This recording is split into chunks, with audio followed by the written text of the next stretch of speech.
Some of you saw this picture.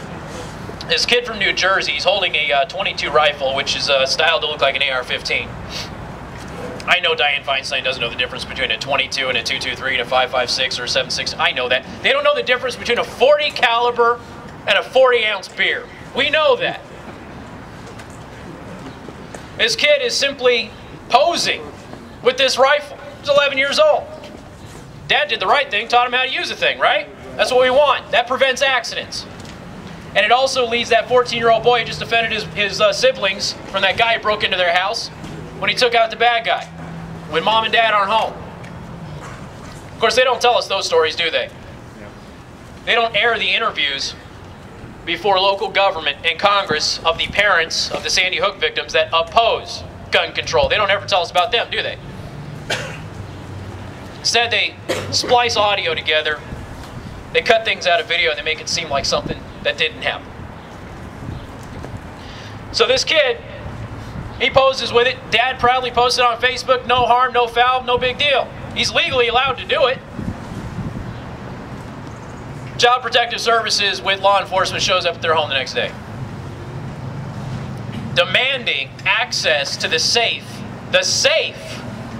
where the guns are being held, in order to log their serial numbers and make sure that they are properly, quote, properly registered. There is no gun registration in New Jersey. I talk about a story that happened in my old hometown of Las Vegas very frequently.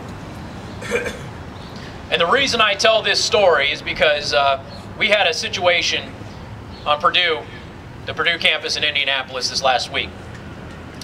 Some girl saw some guy with a musical instrument pulling it out of his trunk, and then she ducked for cover because she swears up and down she saw a rifle or a shotgun.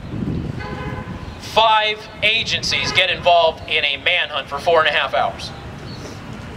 The next day, we end up learning from law enforcement she didn't ever see a gun. She just saw something and called the authorities. Now, many of us right now are thinking, hey, she was spooked. Media's going to play a part in that. She thought she saw something. She called the authorities. Okay? How sad is it that she feels that threatened? There's a Costco in Summerlin, which is a suburb of Las Vegas, Nevada. A couple of years ago, this is where I was doing my show at the time. In Nevada, you have a CCW. Everybody can open carry, but to conceal it, you got to get a CCW. This man had one. He's in Costco, he's shopping, he's minding his own business. He's lifting up, reaching up to pick something off of the aisle. Some chick happens to see he's carrying a weapon. Legally. No signs posted whatsoever. They don't carry the force of the law in Nevada anyway. No signs posted whatsoever that no guns were allowed. She complains. Management comes up to him and says, hey, got some people complaining about your gun. He's like, well, how did she see it? Well, I guess you're reaching up and she saw it. He's like, well, I apologize. You all know when you go to a Costco or Sam's Club, you're there for like 2-3 hours, right? The guy's not leaving. He's got a full cart. He goes, look, I promise next time I come back, I apologize, I won't bring it in. I'm going to respect your property rights. Manager leaves him alone. Manager calls the police department. Says the man is trespassing and refusing to leave, and he's armed. He's being belligerent. This guy who broke absolutely no law whatsoever is walking out of the store with his wife. 3 officers are there, one's controlling the crowd. 2 officers rush him with their weapons already drawn, tell him to drop his weapon. He has not drawn his weapon from his hip. Witnesses attested to this. The 3rd police officer testified to this. Drop your weapon. Obviously shocked during the headlight, stopped, reaches down. Just like this, weapon is still in the holster. They shoot him dead. This man broke absolutely no law. 0. Just like this girl at the Purdue campus in Indianapolis broke no law. When you have people who are ignorant of these things, and they call law enforcement, and law enforcement is being told a story which oftentimes is not true. They arrived on that scene assuming that this guy was a threat because of what the manager at this Costco told them. This man lost his life. 3 police officers there, 2 officers killed him in front of his family for obeying their orders. 3rd officer testifies against them in a coroner's inquest. It is ruled justified. 2 months later, keep in mind that I understand the Las Vegas Metropolitan Police Department is very different than anything I've ever encountered here in Indiana. They are a paramilitary force. Not one time in the history of that police department has there ever been a police shooting ruled unjustified or unexcusable. Never. Not one time. They execute a warrant on the wrong house for drugs. They kick in a door, shoot a man dead. Guy's on the toilet. Unarmed, no drugs. Innocent man. Shooting was ruled excused. There is no civilian trial. None. 2007, Minneapolis, Minnesota. SWAT team. You guys have heard of no-knock raids, right? For those of you who don't know, a no-knock raid is where you don't knock on the door and say, hey, police, we're executing a search warrant, come open the door. No-knock raid is police search warrant and the door is kicked in and they immediately raid. We're told that it is necessary to prevent the destruction of evidence. But there's a downside. Minneapolis, Minnesota, 2007. SWAT team, middle of the night. Family is watching a movie in bed. 3 children, 2 adults. SWAT team breaks through the windows, kicks in the doors, not once ever identifying themselves. The man in the house grabs his shotgun, thinking people are breaking into his home. He fires a warning shot with a verbal warning through his door, as Vice President Biden would say to do, by the way. 22 bullets are fired back at him and his children. No identification of who these people are. None. It's one of the children that happened to notice a badge through the bullet holes in the door. Dad, it's the police. It's the police. He immediately drops his shotgun and surrenders. The next day, the head of the police department is all on the news, hugging the children, apologizing. We are so sorry. This is an awful mistake. And mistakes happen. Sometimes they get the wrong house. I think we can all appreciate that. These men never identified themselves as law enforcement before entering the home. They never identified them as law enforcement after the warning shot was fired. They went into that home and fired 22 bullets at this man's 3 children and his wife. Now, it was good that he apologized. He did it very publicly. That's great. Imagine my horror when 3 weeks later I see that he has awarded this very same SWAT team commendation medals for bravery because of this instance in their duty. The reason that he gave was that they didn't retreat. They kept shooting at innocent people. That's commendable. They didn't identify themselves. Oh, by the way, their SWAT team, they fired 22 bullets, didn't hit anybody.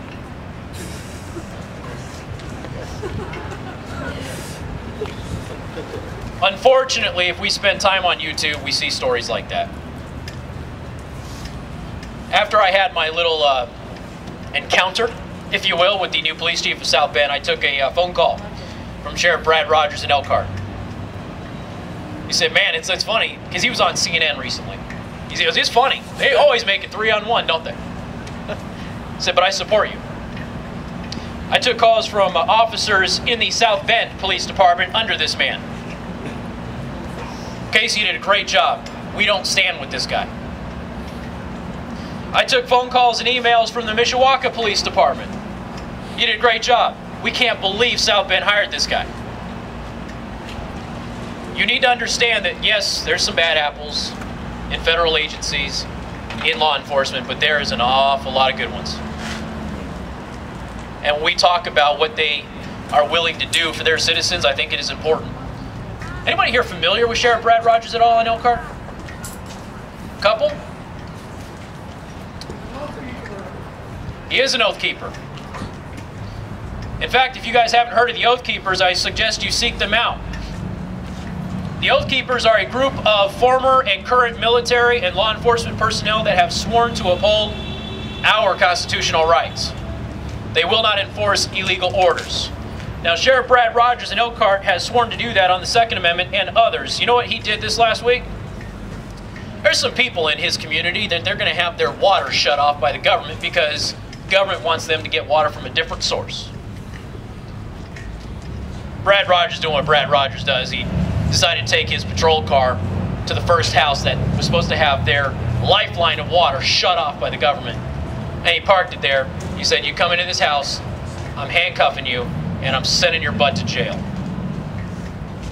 That's the type of character that we need in law enforcement. That's the type of character that is in law enforcement.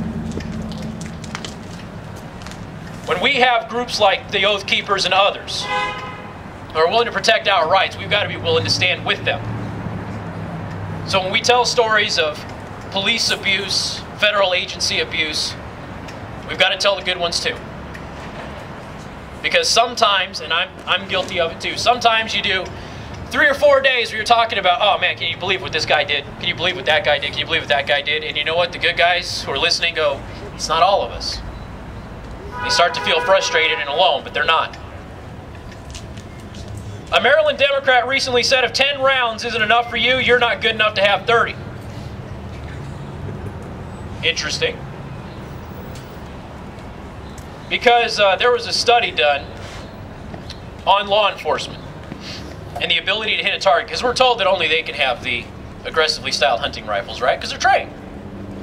Most of us served in the military and are just as trained or better trained, but they're trained.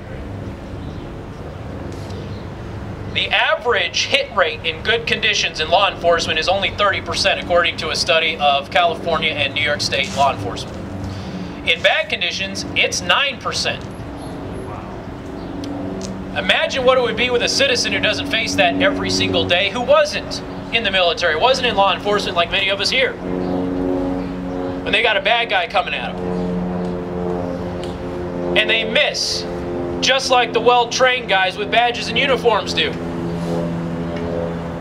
A couple months ago, 27 people attacked 3 men outside of a Celtics game. If one of those guys was armed, you think a 10-round magazine is going to make a bit of difference? No. The Korean shopkeepers in the LA riots who used AK-47s and AR-15s to defend their shops against hordes of rioters. Think a 10-round magazine was going to help them? The man who stood on his roof as rioters are trying to get to him with his assault rifle, aggressively styled hunting rifle, and held them off. You think a 10-round magazine is going to be good enough for that man? No. And the FBI says you're only going to fire 2.5 shots per engagement anyway, so what's a 10-round magazine limit going to do against a bad guy?